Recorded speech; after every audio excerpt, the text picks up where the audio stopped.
Hello guys, welcome to Kuya Jevi Kitchen. Today we are diving into the world of flavors with my special steamed spicy eggplant recipe. Simpleng ulam as it is delicious and as it is nutritious. Are you ready to steam up some magic? Let's get cooking! Ayos ba yung intro ko? So ito yung eggplant na gagamitin natin. Ikat lang natin sa half, then i-steam natin for 15 minutes hanggang sa maluto.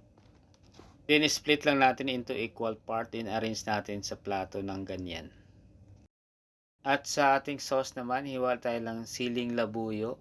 At saka itong minced garlic. Hiwa lang natin siyang maliliit. Pagsasamahin at buhusan natin ng kumukulong mantika. I use olive oil or you can use any kind of edible oil. Sesame seeds, soy sauce, oyster sauce, MSG, salt, and black pepper. Then, green onions. Mag-add tayo ng squeeze of lemon. Then, haluin lang natin para makombine lahat yung mga ingredients. Saka ibuhos natin dito sa ating hinandang talong kanina. Hanggang sa ganyan na siya. O, diba? Sa itsura pa lang, nakakatakam na. Siyempre, masarap yan.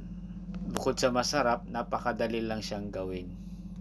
Thank you so much for watching guys and for the support. For more easy and simple cooking tips, follow for more para updated ka sa sunod ko pang video. Salamat. God bless you all.